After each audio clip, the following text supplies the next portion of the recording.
YCP ప్రభుత్వంలో జరిగిన అక్రమాలు, అవినీతికి సంబంధించి ఆధారాలు బయటపడుతున్నాయి.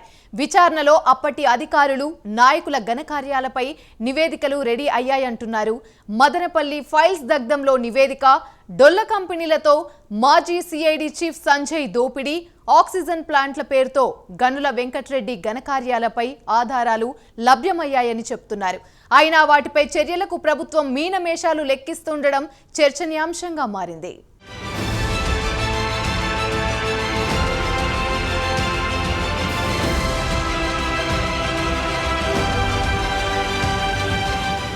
గత 5 ఏళ్లు వైసీపీ ప్రభుత్వంలో అవినీతి అక్రమాలపై ప్రతిపక్షంలో ఉన్నప్పటి నుంచి కూటమి పార్టీలు ఆరోపణలు గుప్పించాయి. అధికారంలోకి వచ్చాక ఆ నిర్వాకాలపై ముఖ్యమంత్రి చంద్రబాబు, డిప్యూటీ సీఎం పవన్ కళ్యాణ్లపై సీరియస్ గా దృష్టి సారించి విచారణలకు ఆదేశించారు. ఇప్పుడు ఆ సిఐడి, ఇతర నిఘా సంస్థల విచారణలన్నీ చివరి దశకు చేరి నివేదికలు తయారయ్యాయి అంటున్నారు.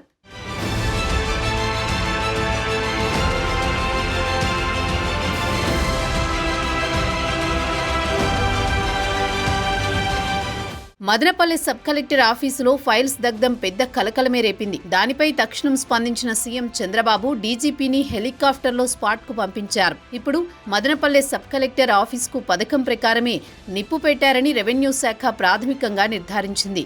మాజీ మంత్రి పెద్దిరెడ్డి మనుషులు భారీగా భూ అక్రమాలకు పాల్పడ్డారని, ఇందుకు రెవెన్యూ అధికారులు సహకరించారని తేల్చింది.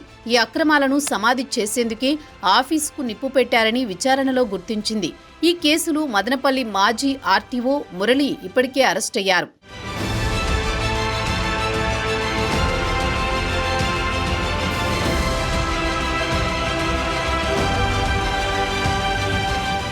పెద్దిరెడ్డి కుటుంబం, ఆయన అనుచరుల భూ కబ్జాలు బయటకు రాకుండా ఉండేందుకు పక్కా పథకం ప్రకారమే సబ్ కలెక్టర్ కార్యాలయానికి నిప్పు పెట్టారని విచారణలో తేలింది. పెద్దిరెడ్డి పిఏ తుకారాం, ఆయన ప్రధాన అనుచరుడు మాధవరెడ్డి, మాజీ ఆర్టీఓ మురళి ఆదేశాల మేరకు సీనియర్ అసిస్టెంట్ గౌతమ్ తేజ్ అమలు చేశారని రెవెన్యూ శాఖ తేల్చింది.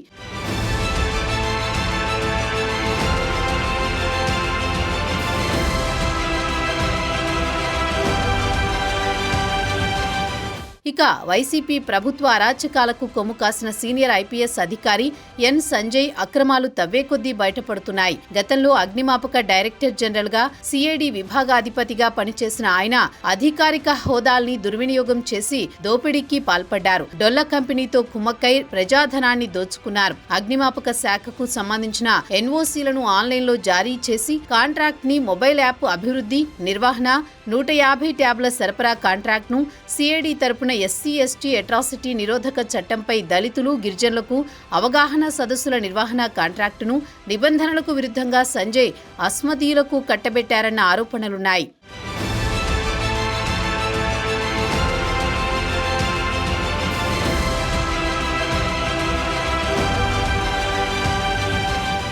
సంజయ్ వాటిని అడ్డం పెట్టుకుని దోపిడీ చేసినట్లు విజిలెన్స్ అండ్ ఎన్ఫోర్స్మెంట్ విభాగం తేల్చింది. కాంట్రాక్టులు దక్కించుకున్న సంస్థలు ఒకటేనని, ముందుగానే కుమ్మక్కై వాటిని వేర్వేరు సంస్థల్లాగా చూపి టెండర్లలో పాల్గొనేలా చేసినట్లు, ఎవరికీ అనుమానాలు తలెత్తకుండా ఒక్కో కాంట్రాక్టును ఒక్కో సంస్థకు కట్టబెట్టినట్లు నిర్ధారించింది. ఒప్పందం చేసుకున్న వారం 10 రోజుల్లోనే అసలు ఏ పనులు జరగకుండానే 1.5 కోటికి పైగా బిల్లులు చెల్లించేసినట్లు తేల్చింది.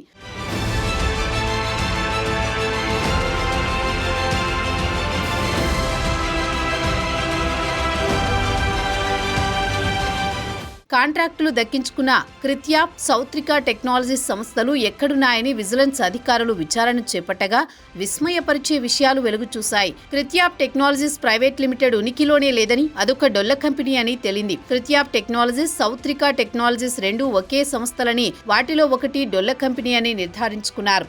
నిబంధనలకు విరుద్ధంగా క్రిత్యాప్, సౌత్రికా టెక్నాలజీస్ సంస్థలకు చెల్లించిన సొమ్ము అంతిమంగా ఎవరి వద్దకు చేరిందనే దానిపై సమగ్ర విచారణ చేపట్టాలని విజిలెన్స్ అండ్ ఎన్ఫోర్స్మెంట్ విభాగం ప్రభుత్వానికి సిఫార్సు చేసింది.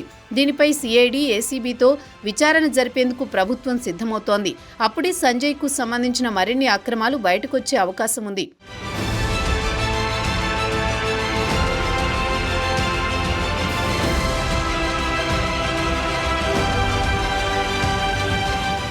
ఇక ఇక కోవిడ్ సమయంలో ఆక్సిజన్ ప్లాంట్ల ఏర్పాటు విషయంలో అప్పటి గనుల ఘనుడు వెంకట్రెడ్డి తన బినామీ సంస్థ ద్వారా చేతివాటం చూపి దోపిడీ చేశారని తాజాగా వెలుగులోకి వచ్చింది.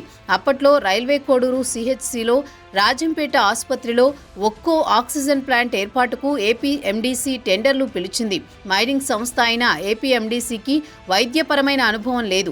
ఏపీఎస్ఎండీసీ ద్వారా ఆక్సిజన్ ప్లాంట్లను కొనాలి. కానీ అప్పటి ఏపీఎండీసీని ఎండీ వెంకట్రెడ్డి చక్రం తిప్పి అతని సన్నిహితుడైన కృష్ణప్రసాద్కు చెందిన ధన్వంతరి సంస్థకు టెండరు కట్టబెట్టారు. నిబంధనలకు విరుద్ధంగా పనులు జరగకుండానే ధన్వంతరి సంస్థకి 50% సొమ్ము చెల్లించేలా చూశారు.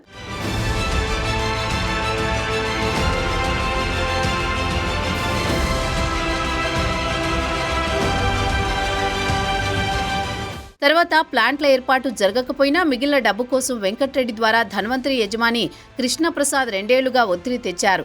సిఎస్ఆర్ విభాగం అధికారులు మాత్రం చెల్లింపునకు సాహసించలేదు. ఎన్నికల్లో కూటమి గెలవడంతో వీలైనంత త్వరగా మిగిలిన 50% డబ్బు చెల్లించేందుకు వెంకట్రెడ్డి తీవ్రంగా ప్రయత్నించి విఫలమయ్యారు. సర్వేరాళ్ల కటింగ్కు చైనా యంత్రాలను ధన్వంతరి సంస్థ ద్వారా కొనుగోలు చేసేందుకు వెంకట్రెడ్డి అడ్డగోలుగా వ్యవహరించిన తీరుపై ఏసీబీ విచారణ చేస్తోంది. ఇప్పుడు ధన్వంతరి సరఫరా చేసిన ఆక్సిజన్ ప్లాంట్లపైన విచారణ చేపట్టడంతో వెంకట్రెడ్డి భాగోతాలు బయటపడుతున్నాయి.